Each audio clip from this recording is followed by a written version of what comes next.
Hello everyone. Before we start, don't forget to like, subscribe, and leave a comment with where you from and what time it is. That way, YouTube will keep pulling you stories like this. Now, let the shadows take over.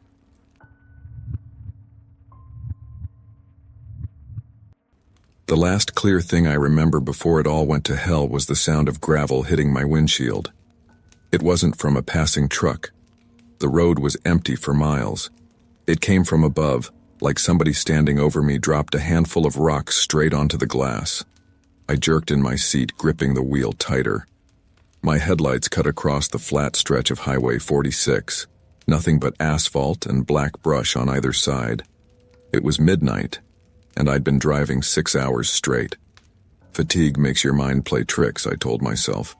But when my gas light blinked on, the dread in my stomach became real. I checked my GPS. The next marked station was over 20 miles out.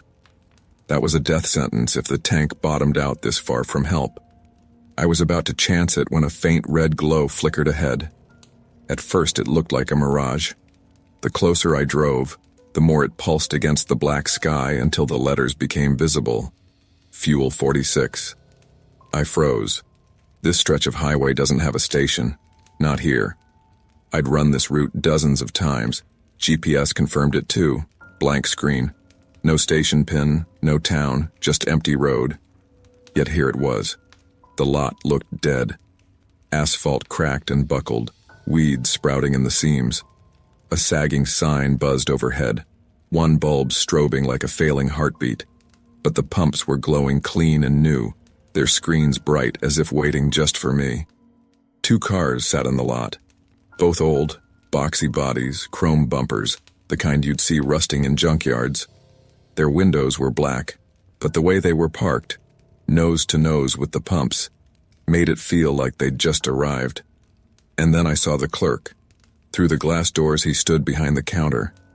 Not moving, not shuffling bills or scanning items, just standing there, shoulders squared, eyes locked forward like a wax figure. I almost drove on. Something deep in my gut told me I should. But my tank was already on fumes, and the thought of dying on a roadside out here was worse than dealing with one creepy cashier. I pulled in and stepped out. The air was still. Too still. No bugs chirping, no wind. Just the buzz of that failing neon sign. I slid my card into the pump. As the gas flowed, I glanced back at the storefront. That's when I noticed the customers. One sat at a corner table cradling a steaming mug of coffee. Another stood frozen in the snack aisle, hand gripping a bag of chips. Neither moved. Neither blinked. They were positioned too stiffly, like someone posed them and forgot to finish the scene. The pump clicked full.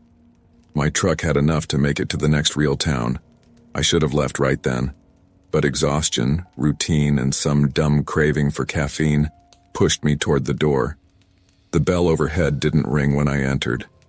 It groaned, low and metallic, like it had been dying for years. The clerk's head turned toward me in a stiff, unnatural snap. His lips cracked open and he rasped out words that chilled me. "Midnight traveler." That's all he said. Not welcome, not how can I help you. Just those 2 words. My throat dried. I forced a chuckle. Yeah, I guess so. I kept my eyes low and headed for the coolers. The guy in the aisle still hadn't moved. His hand clenched the chips like a vice. His chest didn't rise. He wasn't breathing. I opened the cooler, grabbed a soda, and when I shut the glass door, my blood froze. There, reflected behind me, was another figure. Tall, gaunt, wearing a faded uniform from the 70s. His name patch read Earl. His face was hollow, cheeks sunken, eyes black pits. I spun so fast the bottle slipped in my hand. Nothing. The aisle was empty. Just the man still holding the chips. "You find everything you need," the clerk croaked.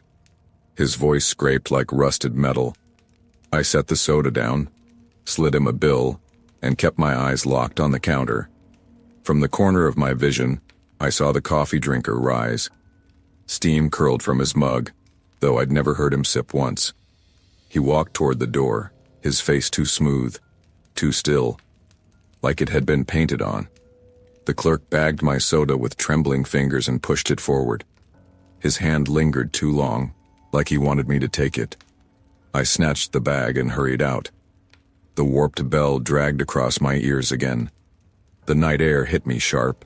Relief washed in, until I looked at the cars. They weren't empty anymore. Two pale figures sat in the driver's seats, faces turned toward me, eyes black voids reflecting the lot's neon glow. My breath caught in my throat. Two pale faces stared back at me from the cars, their skin stretched thin like wax, their eyes black voids reflecting the flicker of neon. Neither blinked, neither moved. They just sat, hands on the wheel, waiting. I bolted for my rig, heart hammering so loud I swore the figures could hear it. My boots scraped the cracked pavement, every step echoing too sharp, too clear in that dead lot. I yanked open the cab door, climbed in and slammed the lock. The headlights of both cars flared on in perfect unison. Blinding beams swallowed the windshield, turning everything white. My engine roared to life, but the sound was drowned out by theirs, rising together, humming like some low mechanical chant. I threw the truck into gear and floored it. Tires screamed as I shot back onto Highway 46. My mirrors filled instantly with light. Both cars trailing me side by side, locked in formation. 80, 90. My rig shook, rattling like the bolts might shear off. But no matter how fast I pushed, they stayed right there, perfectly aligned. Not weaving, not swerving, just matching me like shadows. I reached for my phone, but the screen was dead. No service. Even the clock flickered wrong, numbers jittering, minutes skipping. The CB radio hissed, static at first, then a voice. "You don't leave once you stop." It wasn't a question. It wasn't advice. It was a rule. The cars surged closer, engines wailing in unison. My palms slicked with sweat, wheels slipping under my grip. My chest tightened until I could barely breathe. Then their headlights cut out. Black swallowed the mirrors. The sound of their engines was still there, grinding closer, closer, but I couldn't see them. I flicked on my brights. Empty road. Just endless blacktop stretching ahead. My stomach flipped when I checked the fuel gauge, dropping, too fast. I just filled the tank, but the needle was falling like sand through glass. Half. A quarter. Empty. The engine coughed. The truck shuddered. I gritted my teeth, knuckles bone white on the wheel, and begged the machine to hold. That's when I saw it. Neon. Ahead. I nearly screamed. The same gas station. Same cracked lot. Same flickering red sign. Fuel 46.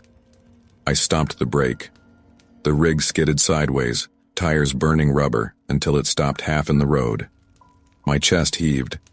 I had no idea how many miles I'd driven, but somehow I was back. The clerk stood outside this time, not behind glass, not behind the counter. He was under the buzzing light, waiting, still as a statue.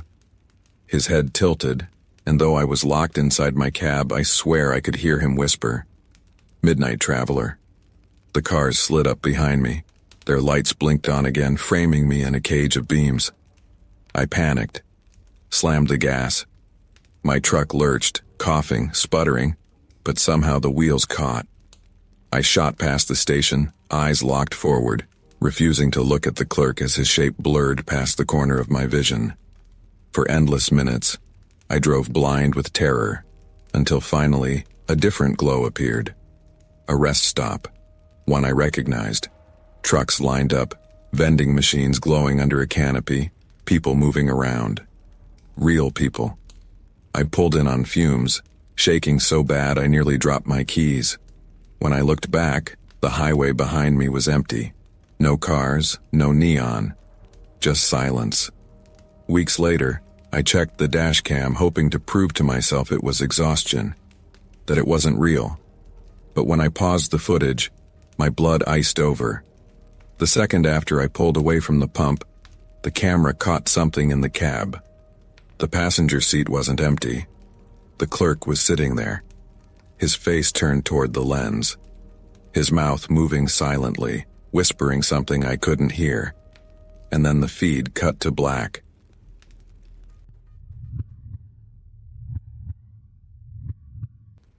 The first sign that something was wrong came from the baby monitor. It was an old-fashioned unit, the kind with a glowing green light and a bit of static that hummed even when everything was silent. Mark and Diana, the parents, had apologized for it when I arrived, said it was a hand-me-down from Diana's sister and never worked right. I didn't mind. Babysitting was babysitting, and the pay was good. Their kids, Lily and Ben, had gone down easy around 9:30. By 11, the whole house was so still it felt padded, like the air had thickened. I was stretched across the couch downstairs, scrolling my phone with the monitor hissing quietly beside me, when it cut through the static. A voice. Not crying, not laughter, not footsteps. An adult voice. Low, muffled, but clear enough to make me sit straight up. "Stay where you are." I froze, eyes locked on the little glowing light. My first thought was that the parents had come home early and were upstairs checking on the kids, but when I looked out the front window, the driveway was empty. The house was locked. I was alone in there with the kids.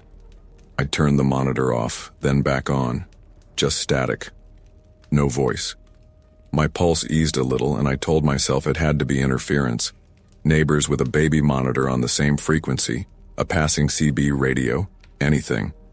But at midnight exactly, the monitor lit up again. This time it wasn't muffled. It was sharp, right in my ear. "Don't open the closet." I swear I stopped breathing. Every hair on my body stood up. I grabbed the cordless landline from the kitchen and called upstairs, half hoping the kids might answer and prove it was all a stupid mix-up. But of course, they were asleep. No one picked up. The monitor hissed louder, static fizzing like it was burning the air itself.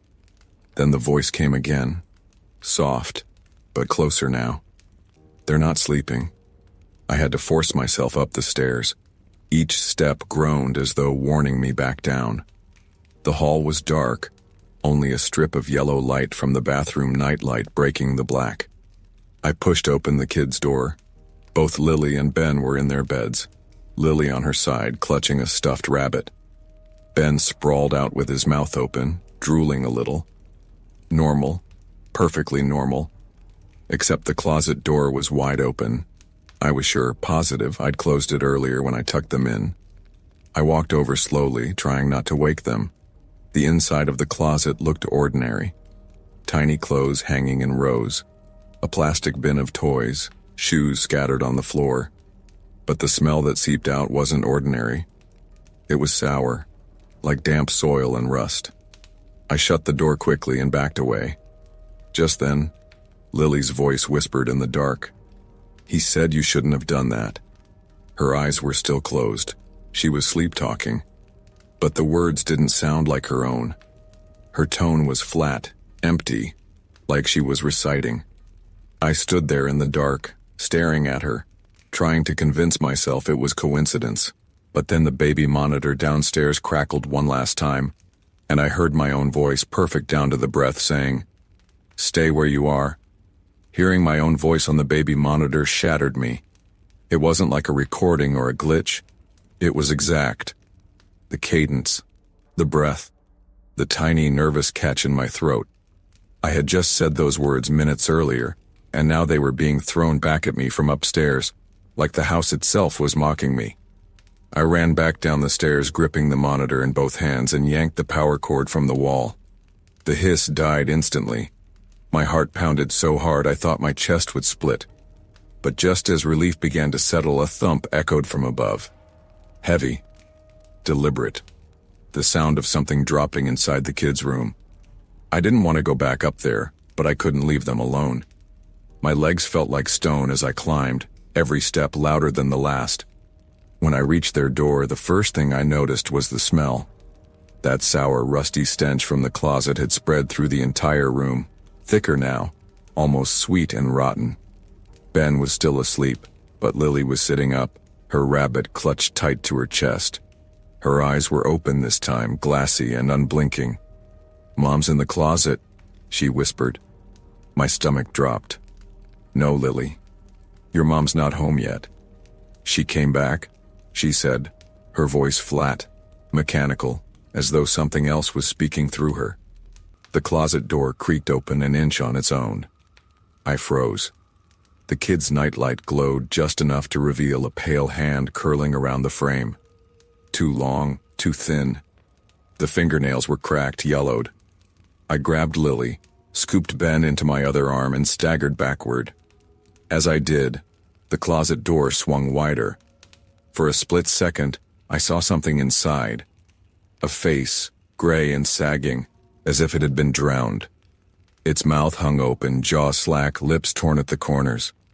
But the eyes, those were the worst. They weren't just black. They were reflecting me. The monitor in my hand crackled back to life, though it wasn't plugged in anymore. A whisper leaked through. "You can't leave them." The voice wasn't mine anymore. It was deeper, layered, like more than one throat speaking at once. I didn't wait. I bolted down the stairs with both kids crying against my shoulders. My mind screamed at me to get out, get to the front door, get to the street. But when I reached the entryway, the deadbolt jammed. I twisted it hard enough to tear the skin on my palm, but it wouldn't budge. Behind me, the monitor shrieked with static. Then, clear as day, Ben's voice spoke through it. "Don't open the door!" But Ben was crying in my arms. Something thudded down the stairs, heavy and slow. Not footsteps, drops. Like wet sacks of meat hitting each step one at a time. I pressed my back against the door, clutching the kids tight, and whispered to myself over and over that the parents would be home soon, that this would end. The drops stopped just at the bottom of the stairs. I couldn't bring myself to look. When Mark and Diana finally returned 20 minutes later, the house was silent. The front door opened easily for them, as if it had never been locked. They found me sitting on the floor with the kids, pale and shaking, unable to speak. They told me later the closet in their kids' room had been sealed shut when they moved in. No hinges, no knob, no way to open it. But I know what I saw. And sometimes, when my phone rings after midnight, there's no voice at first. Just breathing, long and wet, like lungs filled with water. And then I hear a child whisper, soft as silk, "Mom's in the closet."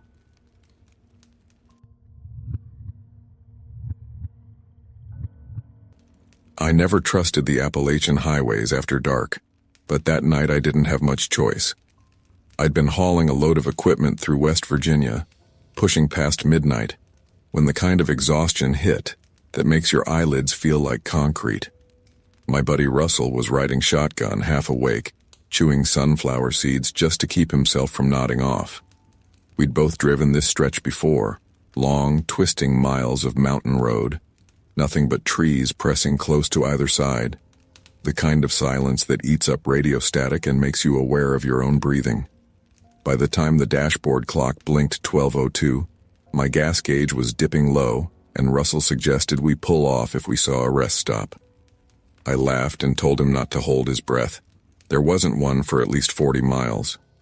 That's when the green, reflective sign appeared out of nowhere, cutting through the fog. Rest area, 1 mile. We both sat up straighter. That wasn't right. We'd driven this same route dozens of times. There was no rest stop here. I thought maybe I was too tired and had misremembered, but the certainty in Russell's face told me he knew it too. Still, the gauge was kissing empty, and my body begged for a break. So when the turnoff came, I took it. The rest area sat in a clearing just off the highway. The lot was cracked, half swallowed by weeds, lit by 3 buzzing sodium lamps that cast everything in sickly yellow. The building was squat, brick, with a row of vending machines glowing faintly under a flickering canopy light. It looked abandoned, but somehow the lights still burned. I killed the engine. The second the headlights went out, the silence dropped heavy, like a blanket over the world. No wind, no crickets, just the hum of those lamps overhead. Russell hopped out first, muttering something about grabbing a Coke. His boots crunched across gravel toward the vending machines while I stretched my legs and headed for the bathroom building. My whole body felt wrong, like my muscles were buzzing, like my nerves were tuned too tight. Inside, the men's room smelled of mildew and old pipes. The lights overhead flickered, buzzing in irregular bursts. The stalls were empty except the last one, door closed. No shoes visible beneath, but I swear I heard slow, ragged breathing inside. The kind of breathing you try to hide when you know someone's listening. "Hello?" I asked, my voice louder than I meant in the echoing tile room. The breathing stopped.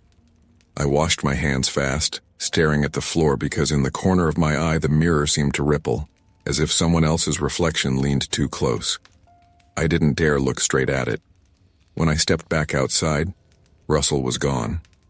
His Coke can sat unopened on the vending machine ledge, beads of condensation dripping down its sides. "Russ?" I called. My voice carried through the empty lot, bouncing against the trees. Nothing answered. I walked to the edge of the building, scanning the lot. Empty. The truck sat where I'd left it, my headlights catching on the fog that pressed closer now, thick and swirling. Then I saw him. He was standing at the tree line, just beyond the reach of the yellow lamps.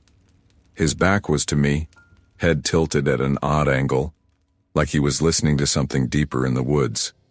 "Russell!" I shouted, trying to sound more annoyed than afraid. He didn't move. I jogged closer, gravel crunching beneath me, and the unease only grew. The shape was Russell's height, wearing his same flannel and jeans. But the longer I stared, the more wrong it looked. His arms hung too long at his sides, fingers almost brushing the ground. His head twitched in tiny jerks, tilting farther than a neck should. "Russ," I said again, my voice dropping to a whisper. The figure turned, and though it wore Russell's face, it wasn't his. The skin looked melted, sagging like wax left in the sun, lips split at the corners, and when it opened its mouth, the sound that came out wasn't his voice. It was mine. "You shouldn't be here." The sound of my own voice spilling from that warped version of Russell nearly dropped me to my knees. It wasn't just words, it was my tone, my rhythm, the same strained edge I used a minute earlier when I called his name. Hearing it echo from that sagging mouth made bile rise in my throat. I stumbled backward, gravel crunching under my boots, eyes locked on the thing as its head twitched too far to one side. The movement was jerky, like someone dragging a broken puppet by its strings. Its lips curled, splitting wider than they should, and again my voice came out. "You shouldn't be here." This time it was louder, not shouted, but projected, like the sound wasn't coming from lungs but vibrating straight from the air itself. I turned and ran, bolting back across the lot. My eyes flicked to the truck, my only safe haven. But my stomach dropped when I saw it. Another figure was already sitting in the driver's seat. From a distance it looked like me. My posture, my baseball cap, my hands gripping the wheel. I froze mid-step, trapped between two impossibilities. Behind me, Russell started walking, each step heavy, too deliberate, his long fingers swinging like pendulums. Ahead, me sat perfectly still in the truck, eyes glowing faintly in the dark cab like animal reflection. The fluorescent canopy lights above the vending machines buzzed and popped, casting the lot into pulses of shadow. Each flicker seemed to close the gap between me and the tree line, like the world shifted when the lights dimmed. I veered toward the restroom building instead, boots hammering the cracked pavement, and shoved through the door. The sour smell of mildew slapped me in the face. The mirror above the sinks was fogged as though the room had just been filled with steam, though the air was cold. Behind me, the last stall creaked open. My blood iced. I didn't want to look, but I did, because you always do. And what stepped out wasn't Russell or me, it was something else. A tall, thin shape, featureless. Its surface blurred like static, as if it hadn't decided what face to wear yet. It tilted its head toward me, then spoke. Not in my voice, not in Russell's, but in both at once. layered and distorted. "You've already stopped." I bolted from the bathroom, lungs burning, vision tunneling. I didn't care about the truck anymore. I sprinted past it, out into the fog, toward the highway. My boots pounded the shoulder, gravel and asphalt crunching beneath me, every nerve screaming at me to keep moving. But the highway wasn't the highway anymore. The trees leaned in too close, their branches arching over the road until they formed a tunnel. The lamps from the rest stop flickered behind me, but ahead there was nothing. No stars, no headlights, no horizon. Just black. Somewhere in that black, I heard Russell's voice call my name. Except Russell was gone, had been gone from the moment I stepped into that place. When I looked back over my shoulder, the lot was closer than it should have been. I hadn't gotten farther. I hadn't moved at all. The bathroom door hung open, and inside, the static figure stood waiting. The baby blue Coke can Russell had left behind was still dripping on the vending machine ledge, drops falling in the exact same rhythm as when I'd first seen it. Like time itself had folded, keeping me trapped in that moment. The air throbbed, pressing against my ears until they rang, and all around me the trees whispered in one voice. My voice. "You've already stopped." I woke up hours later parked at a different rest stop, dawnlight seeping through the windshield. My truck was locked. The seat beside me was empty. Russell's backpack was still there, but Russell was gone. When I asked around later, no one remembered a rest stop on Route 19 where I swore we had pulled over. And I'll never forget the footage from my dash cam. For the whole hour I thought I'd been running through fog and trees. The video showed only one thing. My truck idling in that cracked lot, headlights off, me sitting in the driver's seat staring blankly forward, unmoving.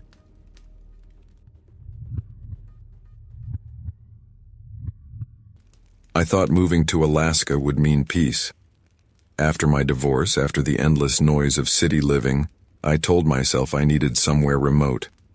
A place where nobody knew me, where silence could press in and smooth out all the sharp edges I'd been carrying. I rented a cabin about 30 minutes outside Fairbanks. It sat at the end of a long gravel road that disappeared under snow by November and didn't thaw until spring. I thought I was choosing solitude. What I didn't realize was that up here solitude isn't peaceful. It's oppressive. It's alive. At night, the quiet doesn't just settle, it swallows you. There are no cars passing, no distant hum of neighbors, no sirens. Only the groan of frozen timber in the walls, the occasional crack of ice splitting somewhere out on the lake, and the faint hiss of my propane heater. I came to crave routine. By 11, I'd read a few pages of whatever paperback I was chewing through. By midnight, I'd pour one more cup of coffee, check the locks on the doors, and crawl under 2 layers of blankets. That night in January, it was colder than I'd ever felt it. -20, maybe more. The kind of cold that gets into your teeth when you breathe. The kind that makes your bones ache even inside. The cabin windows frosted over before dusk, and by midnight the glass was just a white blur. I remember sitting in my chair with my socks propped on the heater vent, half dozing when the knock came. 3 sharp raps on the front door. My eyes opened so wide my neck popped. Nobody comes by out here. Not neighbors, not delivery, not friends. Nobody. The nearest house was 2 miles down the road, and even they kept to themselves. I stayed frozen, listening. My own pulse thudded so loud in my ears I almost missed it when the knock came again. Slower this time. Heavier. I set my coffee down, grabbed the rifle I kept leaning by the door, and stepped into the entryway. My breath fogged in front of me, even indoors, as if the cold was seeping in through the wood. Through the peephole I expected nothing but snow. Instead there was a man. He wore a heavy parka, hood pulled low. He didn't move much, just stood with his hands sunk deep into his coat pockets. Something about the way he carried himself made my stomach twist. He wasn't shivering, not even shifting from foot to foot like someone fighting frostbite. He was patient. I didn't open the door. My voice came out rough. "What do you want?" At first there was only silence. Then the man leaned just enough that his hood shifted and his voice drifted through the wood. "Daniel, it's cold out here." My throat tightened. Daniel isn't my name. I almost answered just to correct him, to tell him he had the wrong cabin, but something in his tone made the words die on my tongue. It wasn't a question. He wasn't unsure. He was certain. I forced my voice steady. "You've got the wrong place." He tilted his head slightly, like he was listening for something inside. Then he said, casual as a neighbor making small talk, "Your mother used to make you hot chocolate when you couldn't sleep. 2 marshmallows. Always 2. My grip on the rifle slipped. That detail had no business leaving his mouth. My mother had been gone for years, and I hadn't told a soul in Alaska about her, much less something that specific. The man finally stepped back a single pace, and the porch light caught just enough of his face to make me wish it hadn't. His cheeks were raw, lips cracked from cold, but his eyes, they weren't desperate or pleading. They were hungry. And then he smiled. "Let me in, Daniel. You don't want to be alone out here." I backed away from the door, one step at a time, the rifle trembling in my hands. I didn't answer. Couldn't. My whole body was locked in place, every muscle screaming not to move, not to breathe too loud. The knocks came again. Softer this time. Almost playful. I turned and hurried back into the living room, double-checking the back door lock, then the windows. Every surface of the cabin seemed to creak in sympathy with me, like the walls themselves were listening. For a few long minutes the only sound was the heater hissing and the clock ticking toward 12:30. Then I heard it, boots scraping softly against the porch boards, pacing back and forth. Slow, measured steps, as though he wanted me to know he was still there. I forced myself into the bedroom, yanked the curtain back from the frost-covered window and pressed my face to the glass. All I could make out was the dim blur of the porch light haloing against the snow. Nothing else. I told myself maybe he'd gone. Maybe I'd imagined it. And then, just as my heart began to settle, I heard it. Metal bending. The sound of a latch shifting. The back door was opening. The sound of the latch giving way froze me in place. That cabin only had 2 doors, the one I was staring at from the peephole, and the one in the back that led out toward the lake. If he was no longer knocking at the front, it meant he had circled the house. He knew the layout. He knew where to try next. I tightened my grip on the rifle and crept down the hall, socks sliding silently over the wood. The air felt colder now, like the heater had shut off, though I could still hear it hissing weakly in the corner. Every board I stepped on seemed to groan in protest. The back door creaked open an inch, letting in a ribbon of black night and the sound of wind moving across snow. The lock dangled, twisted at an angle it shouldn't have bent. My chest locked up. He hadn't kicked it in. He'd pried it. Slowly. Patiently. I leveled the rifle, braced my shoulder against the wall and shouted, "I'm armed. You need to leave right now." Silence. For a heartbeat I thought maybe it worked. Maybe he would turn and leave. But then something nudged the door wider. So soft I wouldn't have noticed if not for the draft crawling across my feet. I raised the rifle higher. My pulse was so loud it felt like the sound filled the room. Then he spoke. Not from the porch. From inside. "You still keep your shoes under the bed, Daniel." I nearly dropped the gun. He wasn't guessing. He wasn't bluffing. He was describing something he couldn't possibly know unless he'd been in here before. Unless he'd been watching. My throat closed. "You need to get out," I said, my voice breaking. The door creaked another inch. I aimed into the dark, finger trembling on the trigger, and for a moment nothing happened. Then I caught a glimpse. A hand, pale and raw from cold, curling around the frame. The nails were blackened, split down the middle, fingertips swollen. They didn't look like a stranger's hands. They looked like they belonged to someone who had frozen to death long ago. I fired. The gunshot cracked through the cabin, deafening in the small space. Splinters burst from the doorframe. But when the smoke cleared, the door was wide open and the porch was empty. Snow gusted in across the threshold, stinging my ankles. I stumbled back into the kitchen, chest heaving, trying to steady my shaking hands enough to reload.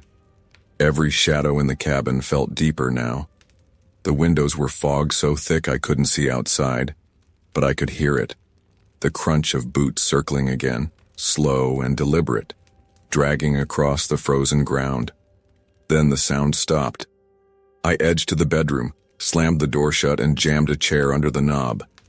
My breath poured in clouds as I sat on the edge of the bed, rifle propped against my knees, waiting for something, anything. The clock ticked past 1 a.m.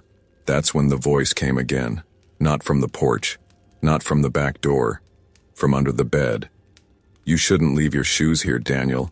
Someone could find you." I scrambled back, slamming into the nightstand. The lamp toppled, bulb bursting in a spray of glass. In the faint glow from the hallway, I saw movement.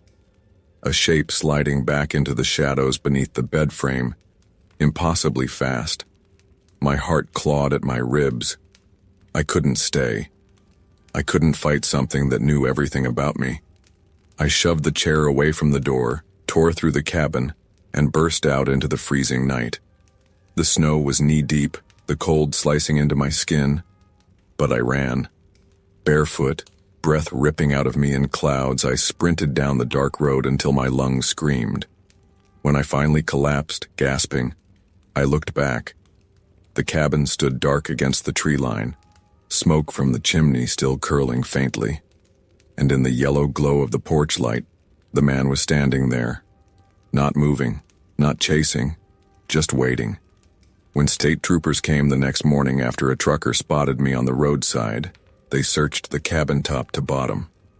No signs of forced entry, they said. No footprints in the snow except mine. But the shoes I'd left under the bed, they were gone. And sometimes, when I close my eyes at night, I hear that same steady knock in the back of my skull. 3 sharp raps, followed by the soft scrape of boots across the floor.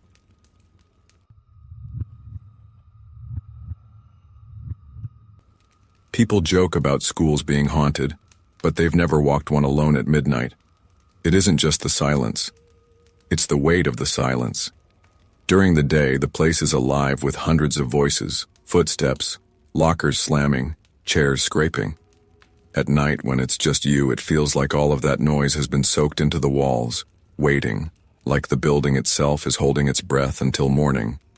I learned that the hard way when I took the night janitor job at Riverside School in Ohio. It was supposed to be easy money. Most nights my shift started at 10 p.m. and ended at 6 a.m. Teachers gone, kids long home in bed, just me, a mop bucket, and the hollow echo of my own footsteps. I'd clean the east wing, check the doors, sweep the cafeteria, and kill time in the main office until the sun came up. For the first few weeks it was boring more than anything. The worst I dealt with was the heating system groaning like it was dying, or raccoons scratching at the dumpsters outside. But the longer you spend in an empty school at night, the more you start noticing things, like how the lights never hum in sync. Sometimes one will buzz louder, almost shrill, and when it cuts out, the silence afterward feels wrong. Or the way certain halls feel colder than the rest, even though the vents are working fine. I'd laugh it off, tell myself it was just an old building. Still, every night around midnight I'd get that tightness in my chest, the kind that makes you realize how far you are from anyone who could hear you if you screamed. That night in January, the one I'll never forget, started the same as usual. I was in the east wing, mopping near the gymnasium. The clock on the wall ticked over to 12:07. I remember because I glanced at it right before the fire alarm light started flashing. Not the siren, just the red strobe above the gym doors. It lit the hall in harsh bursts, painting everything bloody for half a second before plunging it back into shadow. I muttered under my breath, shoved the mop into the bucket, and unlocked the gym doors with my key. The hinges groaned as I pushed them open. Inside was pitch black except for those flashes of red. The bleachers loomed against the walls, folded tight. Basketball hoops creaked faintly overhead. My footsteps echoed back at me in a way that made the space feel bigger than I knew it was. I called out, "Anyone in here?" My voice cracked, thin in the cavernous dark. No answer. I walked slowly across the polished floor, the mop water still damp on my shoes squeaking with each step. Halfway across, the red light flickered again, and for just a second, I thought I saw someone standing beneath the far basket. I froze, waiting for the next flash. When it came, the spot was empty. I told myself it was exhaustion, nothing more. I killed the strobe with my key and locked the doors behind me, but the hairs on my arms stayed standing long after. Back in the hallway, I tried to shake it off. I pushed my mop bucket toward the staff corridor, the wheels squeaking faintly. That's when I noticed one of the lockers was cracked open. Now, in the student wings, that wasn't unusual. But these lockers were for staff. Teachers only. They were always locked, always neat. I hesitated, then tugged it open. Inside hung a long black coat. Heavy, wool, old. Sleeves dangling past the hem like it was made for someone taller than should be. It smelled faintly of dirt, wet and sour, like something dug out of the ground. No tag, no name. I shut the locker quickly and kept moving, heart thudding harder now. My footsteps echoed differently as I reached the main office, sharper, like the floor had hollowed underneath me. I sat at the secretary's desk trying to calm down, telling myself I was jumpy because of the gym. Then the PA system clicked on. Not loud, not feedback, just a soft pop, and then breathing. Slow, heavy. It poured from every speaker in every hall, filling the school with the sound of lungs pulling air. I stood, frozen, staring at the dark hallway through the office windows. My skin prickled as the breathing deepened, growing more rhythmic. My own chest started to sink with it against my will. And then the lights in the east wing flickered. Not all at once. One after another, like a row of dominoes falling. Buzz. Buzz. Buzz. Something was walking through the school. Slowly. Deliberately. Heading straight toward me. I stood frozen in the main office, staring down the dark hallway as the fluorescents buzzed in sequence. One by one, east to west, the lights flickered. Each pause between them longer, heavier, like footsteps falling in rhythm. The breathing still hissed through the PA, steady as a heartbeat. I backed toward the secretary's desk, gripping the mop handle like a weapon. My skin prickled with static as though the very air inside the school had turned against me. The last light before the office flickered. Then it went out. The hallway plunged into black.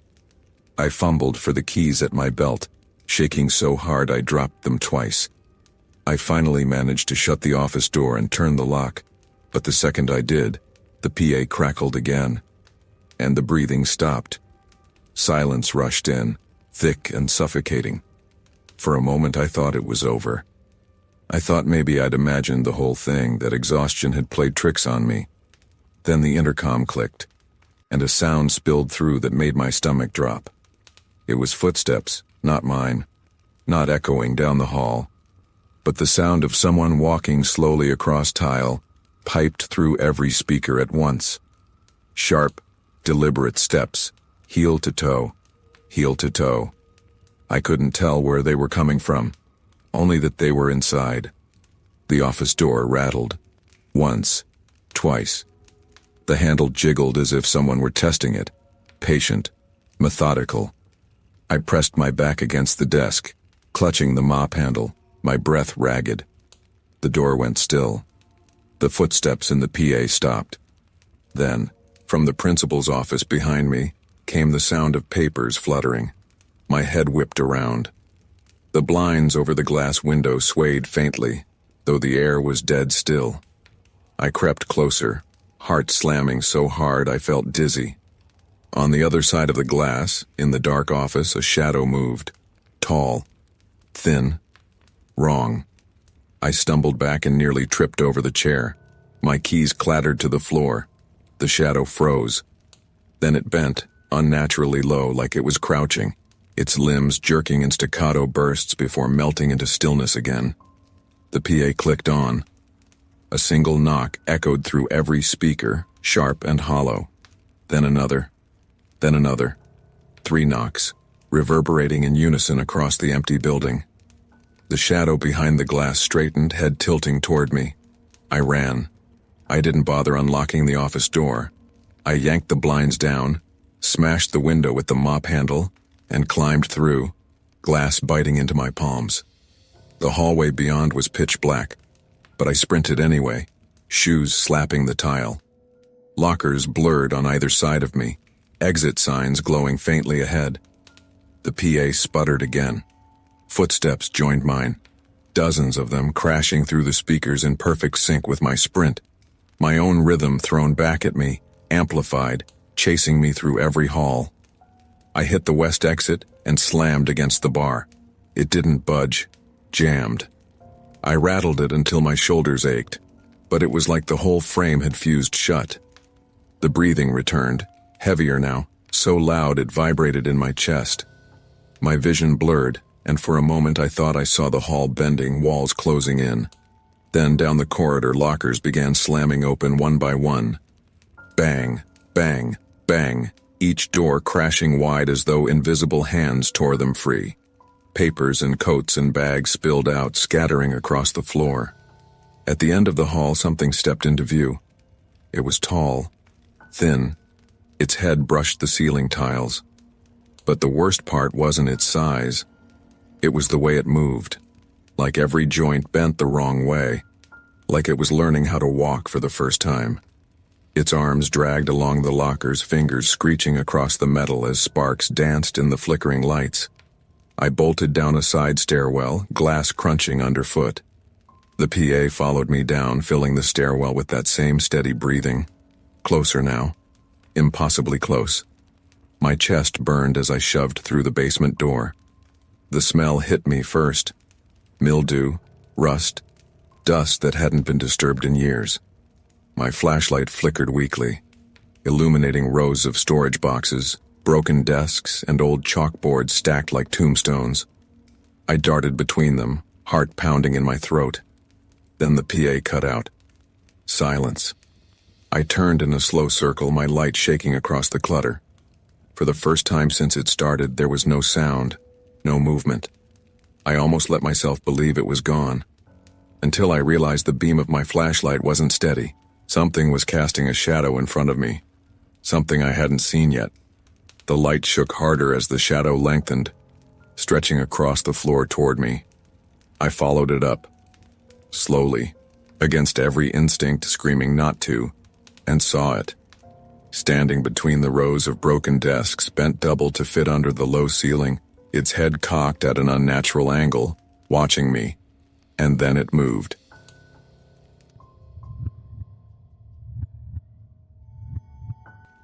Hospitals are strange places after midnight. During the day, they're overflowing with life. Doctors calling codes, nurses wheeling carts, families pacing hallways with coffee cups clutched in their hands. Even the silence is alive during the day, filled with murmurs and footsteps. But once the clock passes midnight, it all dies down.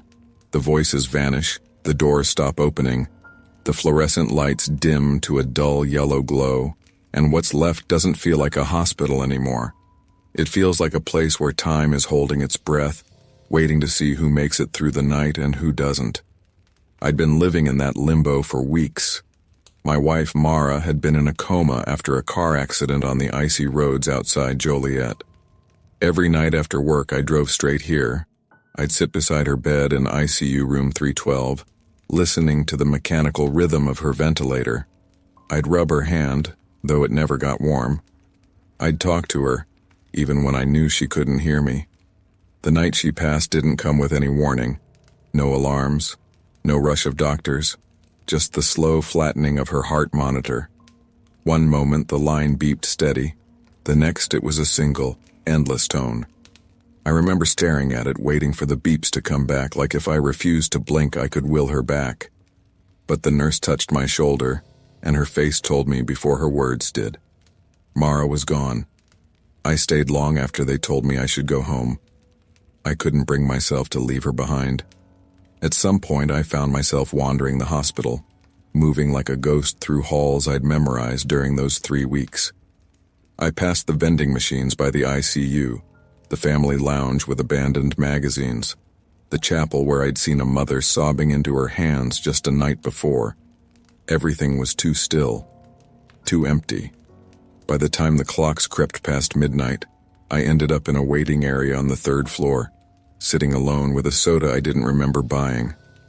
My body ached, my head felt like lead, and my chest, it was hollow, like something essential had been scooped out of me. That's when I heard it. Soft at first, like a whisper I couldn't place. I thought it was the TV left on low in another room, or maybe the humming of machines behind the wall. But then the sound sharpened, cutting through the stillness. Sam? I froze. My head snapped up, and down the hall, in the flickering glow of an exit sign, I saw her. Mara, standing barefoot in her hospital gown. Her skin was pale, her dark hair loose around her shoulders. Her eyes, God, her eyes, were open, focused right on me. And she tilted her head the way she always did when she caught me staring too long. That small, familiar gesture nearly broke me. I whispered her name, but it came out hoarse. Mara? She didn't answer. She just turned slowly and started walking down the hall, her bare feet soundless on the tile. I sat frozen in that chair, heart pounding so violently I thought I might pass out. Rational thoughts flickered. I was exhausted, grieving. Maybe I'd fallen asleep and this was a dream. But none of that mattered. She was there, alive, and she wanted me to follow. I stood and stumbled after her, calling her name again. She stayed just far enough ahead, her silhouette framed in the sickly light, always one corner ahead of me. The deeper we went, the stranger the hospital became. I passed wings I didn't recognize, paint peeling, emergency lights buzzing, wallpaper stained with water damage. These weren't the clean, polished corridors I'd walked for weeks. This part of the hospital felt abandoned, forgotten. I caught glimpses of her as I turned corners. Sometimes she paused at doors like she was waiting for me to catch up, then slipped away again. Once I swore I smelled her perfume. Jasmine, faint and impossible, floating in the stale hospital air. Every time I whispered her name, she glanced back with that same soft smile. It was gentle, familiar, and it shattered me more than any scream could have. Finally, she stopped at the very end of a corridor I'd never seen before. The overhead lights here were dimmer, buzzing faintly, casting shadows that stretched too far. She stood beside a door that had no number, no sign, just peeling paint and rust biting at the handle. She pressed her hand against it, and the door creaked open. Inside was no hospital room, no bed, no machines, just a small windowless chamber. The walls were the same sterile beige as everywhere else, but cracked and stained. A single chair sat in the center, metal legs scraping faintly against the floor, as if it had been dragged there recently. She stepped aside, looking at me. Her gown was damp at the hem now, stained with dark patches that looked almost like water, or blood, or both. "Sit," she whispered. Her voice was low, hoarse, but unmistakably hers, and I did. God help me. I walked into that room, sat down in the chair, and looked up at her like nothing else in the world mattered. The door clicked shut behind me, and for a moment I thought maybe it had locked. The room was too still, too narrow. The air smelled faintly of bleach and something sour beneath it, like mold that had seeped into the walls decades ago. Mara stood in front of me, close enough that I could see the faint, bruise-colored shadows under her eyes. Her lips moved like she wanted to say something, but no sound came out. She looked at me the way she had on our wedding day, half smiling, nervous, like she wasn't sure if she belonged in that moment. I reached for her hand, and when my fingers brushed hers, I almost cried. They were cold, damp, but they were real. "I missed you," I whispered. My throat closed around the words. She leaned down, pressing her forehead to mine. I could smell her hair, faintly floral, though something rancid clung underneath it. For a second I didn't care. I'd give anything just to hold her again. But then her voice cracked through the silence. Not warm, not gentle, just a rasp that chilled me. "You left me there." I froze. Her eyes opened wide, and they weren't Mara's eyes anymore. They were glassy, bloodshot, veins crawling red across the whites. Her smile didn't change, but it stretched too long, too far. "I waited for you," she said, "while the machines breathed for me, while you sat in the chapel, while you bought your sodas. I waited, and you let them pull me away." I shook my head violently, tears burning my eyes. "No, I was there every night. I never left you. I never—" Her hand closed over mine, but it tightened like a vice. Her nails dug into my skin, sharp enough to break flesh. Blood welled under her grip. "You left me," she repeated, voice splitting, echoing like it was coming from the walls themselves. I tried to pull back, but I couldn't. Her strength was wrong, inhuman. I looked down, and her hospital gown was wet now, soaked through, dripping dark stains onto the floor that spread outward like oil. Her smile faded. Her face began to sag, skin sloughing pale and soft, like it was melting. Clumps of her hair slid across her shoulders, wet and sticky, and yet she kept staring at me, eyes wide, unblinking. "Stay," she whispered. I pushed against the chair, tried to stand, but it was like I'd been glued to the seat. My arms trembled, my legs numb. Panic surged up my throat as I realized I couldn't move. She leaned closer, her face inches from mine, her breath sour and cold. "If you loved me, you wouldn't have let me die." "I didn't." My voice broke. "I couldn't stop it." Her scream tore through me. Not loud, not shrill, just endless. A raw, guttural sound that rattled my chest. The lights in the room flickered violently. The walls shook, paint cracking, dust sifting down from the ceiling. And then everything went black. When I opened my eyes, I was still in the chair. The room was silent, empty. The door was wide open. I stumbled out into the hallway, my legs shaking so bad I nearly collapsed. The corridor looked different now, brighter, clean. I recognized it again. This was the ICU floor. Nurses passed by, pushing carts, whispering. No one looked at me. I checked my hands. The cuts from her nails were still there, blood dried under my fingernails. I turned toward room 312. Mara's room. The bed was made empty. No machines, no flowers, no trace that she had ever been there. But on the pillow, resting dead center, were my house keys. I hadn't brought them with me. And for the rest of my life, whenever I set them down at night, I wake to find them moved. Always to her side of the bed.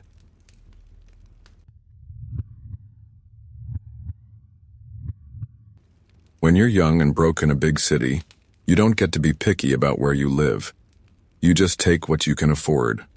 For me, that ended up being an old boarding house on the south side of Chicago, the kind of place you'd walk past 100 times and never even notice. The brick was cracked, the front steps uneven, the paint on the door bubbled and peeling. The sign above the buzzer just said, "Rooms for rent." No name, no company. The landlord was an older guy with yellowed teeth and a cigarette permanently stuck between his fingers. He didn't ask for references or proof of employment, just first month's rent in cash. He slid a tarnished brass key across the desk to me, a flimsy tag tied to it with room 4 scratched into the metal, and said flatly, "Keep to yourself. Don't bother the other tenants. Rent's due the 1st of every month." That was it. The halls smelled of mildew and stale smoke. The carpet was threadbare, gray patches where the pattern had been worn down. Doors lined both sides, some with peeling numbers, most sealed tight. Nobody introduced themselves. In fact, I barely even saw anyone those first few days. Just shadows slipping into rooms when I came up the stairs, avoiding eye contact. But there was one exception. Room 6.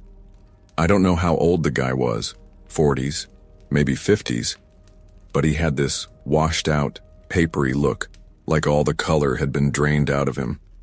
The first time I saw him, I was carrying a box of groceries back to my room. His door was cracked open just an inch, and through that slit, I saw an eye, pale gray, watching me. I froze mid-step, half expecting him to shut the door, but he didn't. He just stared. I forced an awkward smile, raised a hand like an idiot, and said, "Hey, how's it going?" The door clicked shut without a word. That should have been the end of it, but from then on, every time I left my room, his door would be open just a fraction. Always the same eye, always watching. At first, I told myself I was imagining it, that maybe I was being paranoid, but then it kept happening. If I came home late, the eye was there. If I went out early for work, the eye was there. Sometimes I'd hear a faint shifting from inside, like he was standing right by the door, waiting. Nights were the worst. Old buildings make noise, pipes groan, wood settles, water rushes through ancient plumbing. But past midnight, I started hearing footsteps in the hall. Slow, deliberate, pacing, back and forth, right past my door. They'd stop sometimes, lingering outside room 4. I'd hold my breath, listening to the silence pressing against the other side of the door. One night, I swear I heard breathing. Not the faint kind you imagine when you're half asleep, but real heavy breaths. Someone standing just inches away. I shoved my dresser against the door after that. Days blurred. Work, commute, back to the boarding house. Always the same. Room 6's eye on me. Neighbors keeping to themselves. Nobody spoke to me. Nobody even nodded in the hall. It was like we all lived in different worlds separated by drywall. Then one Saturday afternoon, I came back from the laundromat with a basket under my arm, and for the first time, the man in room 6 stepped fully into the hall. He was taller than I expected, gaunt, with shoulders that sloped as though his bones couldn't quite support his frame. His undershirt was stained at the collar, and his hands twitched slightly at his sides. His face was expressionless except for a thin smile that didn't touch his eyes. "You're the new one," he rasped. His voice was low, scratchy, like someone who hadn't spoken in years. "Yeah," I muttered. "Room 4. He chuckled, a dry, papery sound. "I know." The way he said it made my stomach twist. I gave a quick nod, brushed past, and shut myself inside as fast as I could. That night, I barely slept. I lay there in the dark, the dresser pressed against the door, listening. Sure enough, around 2 a.m. the scraping started. Soft at first, then sharper, metal against metal. My heart pounded as I realized he was testing my lock. The chain rattled once, twice, then silence. I sat frozen on the bed until dawn, every creak of the building sending my nerves into overdrive. The next morning I stormed down to the landlord's office, demanded to know who the hell this guy was in room 6. The landlord didn't even look surprised. He just gave me this tight, almost sympathetic look and muttered, "Keep to yourself, lock your door, he's been here a long time." That was it. No explanation, no warning. That night, I didn't just push the dresser against the door. I wedged a chair under the knob too. Around 3 a.m. the sound came again. Longer this time. A careful rattling, like a key being tested in the lock. My skin crawled as I sat there in the dark, clutching the lamp like a weapon. And then, clear as day, I heard his whisper seep through the crack at the bottom of the door. "You don't sleep much, do you?" My whole body went rigid at that whisper. The voice wasn't loud, but it cut through the silence like a razor. I didn't answer. Couldn't. My throat was locked tight. The scrape of metal came again, softer this time, as if he was dragging something across the chain itself. I sat frozen on the bed, gripping the lamp in my hands until my knuckles went white. My heart thudded so hard it seemed to echo in the tiny room. Then, nothing. No sound. Just the building breathing around me.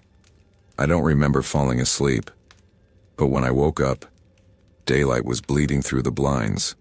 The dresser was still wedged against the door, the chain still latched. For a second, I convinced myself maybe I'd dreamed it, until I looked down and saw something thin and black wedged beneath the door. A shoelace. I stared at it for what felt like forever before I finally picked it up. It was old, frayed, stained at the ends. No note. No explanation. Just that single shoelace slid under my door in the middle of the night. I told myself I'd had enough. I packed a bag, ready to leave. But when I opened the door, the hall was empty.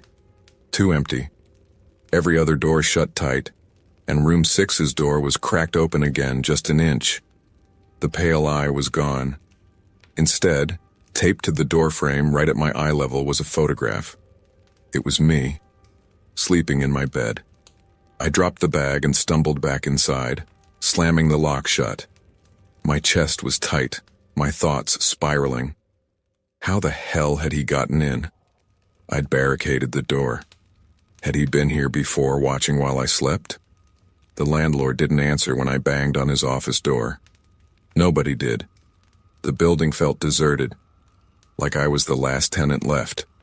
That night, I didn't even try to sleep. I sat in the corner with my back against the wall watching the door. Midnight passed. Then 1, then 2. At 3:15, the knob turned. Slowly, gently, back and forth. I whispered to myself, "Stay calm, stay calm."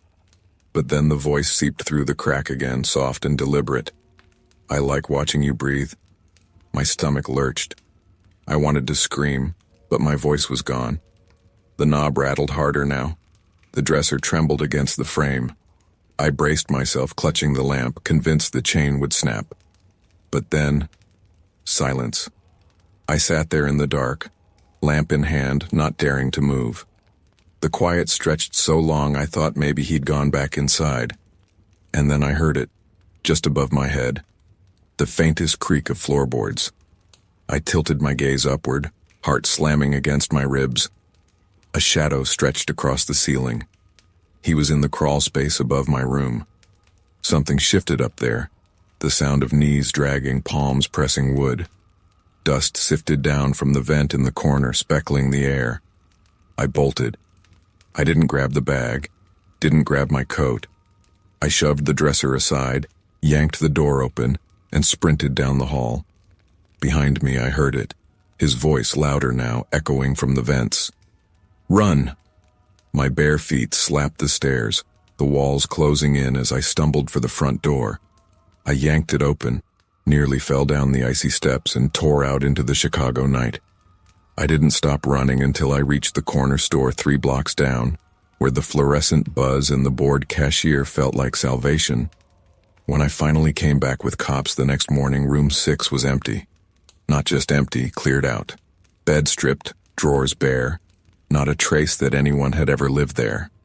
The landlord swore he hadn't rented it out in years, said the room was condemned, no tenant, no lease. But when they let me back into room 4 to collect my stuff, my stomach turned cold. Because taped neatly to my wall, just above the bed where I slept, was a second photograph. Me, running down the hall the night before.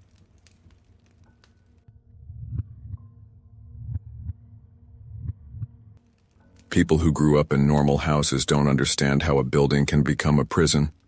They think of home as comfort, safety, a place you run to when the world gets hard. But for me, the house on Laurel Drive was where the world stopped. Once you stepped inside and the locks clicked shut, the night belonged to my father. From the outside, it looked harmless enough. A modest 2-story home with peeling white paint and a sagging porch swing that hadn't moved in years. Neighbors waved when they passed, but no one ever came over. No kids from school ever played in our yard. No birthday parties, no sleepovers. Just me, my sister, and him. Dad had rules. and those rules were iron. Curtains closed before sundown. No answering the phone after 9. No opening the door if someone knocked. And when the grandfather clock in the hallway struck midnight, we were to be in our rooms, doors shut, lights off, not a word. He'd make his rounds with the heavy key ring clipped to his belt, locking each door from the outside. He said it was for our safety, that the world after midnight was different, dangerous, filled with people who wanted to hurt us. As a kid, I believed him. I thought all parents did this.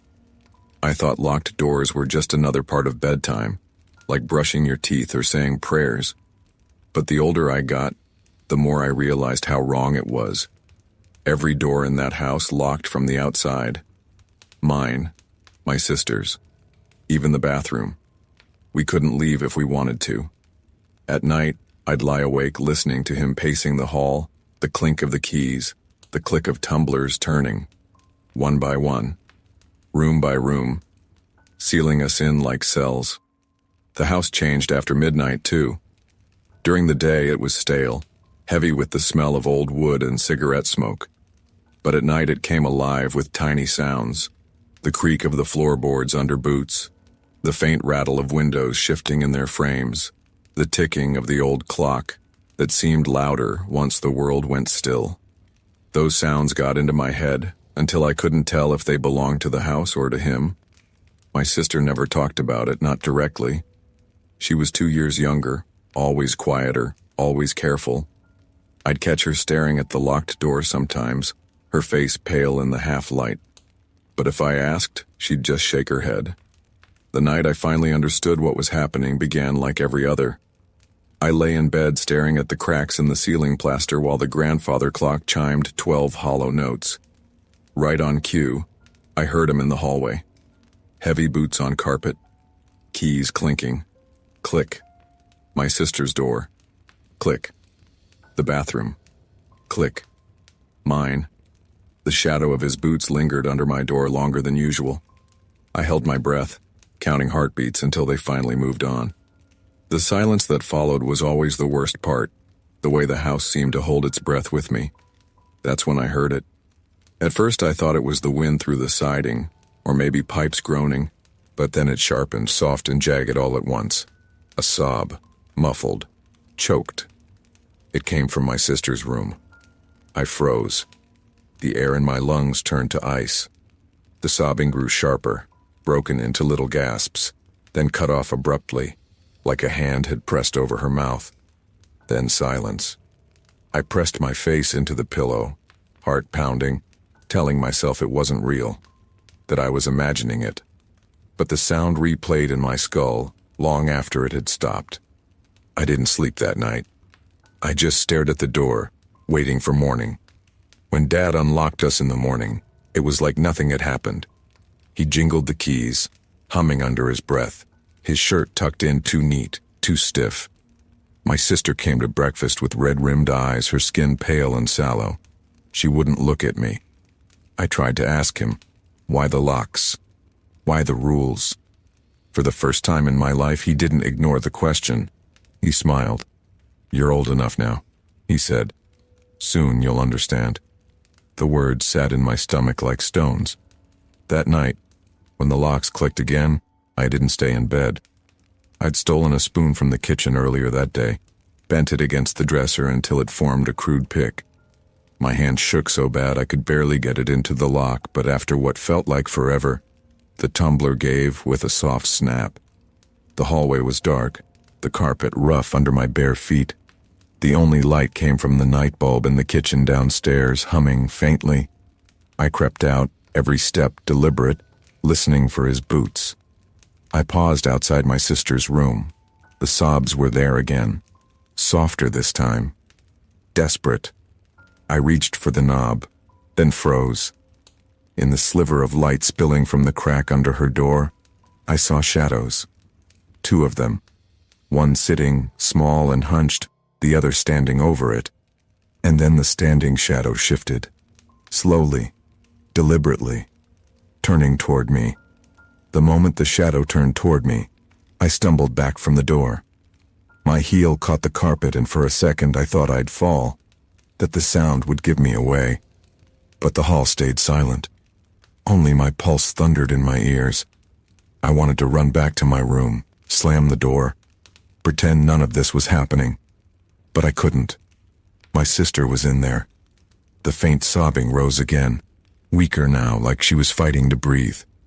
My hand closed on the knob. Cold metal. I twisted. It didn't budge. Locked. I pressed my ear to the wood. This time I didn't hear sobbing. I heard breathing. 2 different rhythms, hers shallow and quick, and his slow and steady, right against the other side of the door. Then came a sound I'll never forget. The metallic clink of his keys, brushing against the knob. He was standing just inches away, holding them. I jerked back and sprinted down the hall, my bare feet slapping the carpet. I didn't care about being quiet anymore. I tore down the stairs, through the kitchen, straight to the back door, locked of course, bolt driven deep. The spoon pick clattered in my shaking hands, useless against the deadbolt. Behind me the stairs groaned, heavy boots descending, slow and deliberate. He wasn't rushing. He didn't have to. I darted into the living room, heart slamming, searching for anything, a phone, a weapon, an exit. Nothing. Just the old curtains drawn tight, the flicker of the street lamp bleeding through the edges. "Come back upstairs," his voice rasped, calm as ever. "It's late." Something in the way he said it broke me more than shouting ever could. I bolted for the front door, fumbling with the locks, but they were double-bolted too, the keyholes gleaming like mocking eyes. His boots hit the bottom step. That's when I did the only thing I could think of. I dove into the coat closet by the door, pulling it shut behind me. The dark was suffocating, filled with the smell of mothballs and old leather. I pressed my hand over my mouth, forcing myself not to breathe too loud. The floorboards creaked. His boots moved past into the kitchen. Silence stretched. Then the handle of the closet door rattled. I bit down on my hand to stop myself from crying out. He didn't open it. He just let the handle go and stood there. I could hear his breath, steady and patient. Then, after a long moment, the jangle of keys. He locked the closet from the outside. "You'll thank me one day," he said softly, almost fatherly. The light under the crack of the door disappeared as he walked away. I don't know how long I stayed in that closet. Hours, maybe. My legs cramped. My throat burned from holding back tears. When I finally forced the door open, splintering the wood in desperation, the sun was up. The house was empty. My sister's room was bare. Her bed stripped, her clothes gone. No sign she'd ever been there at all. On the dining room table, neatly folded, was a single piece of paper. My name written on it in his jagged handwriting. "You're ready now." That was the last thing my father ever left me. The house on Laurel Drive was boarded up not long after. Neighbors said he left town. Police never found him. They said maybe my sister ran away. Maybe she was never really there. But I know the truth. I still wake up at night, heart pounding. Sure, I'll hear those keys jingling in the hall again. Sure, I'll see that shadow stretching under the door. Because when you grow up in a prison disguised as a home, you don't escape it. You carry it inside you. And some nights, when I close my eyes, I swear I can still hear her sobbing through the wall.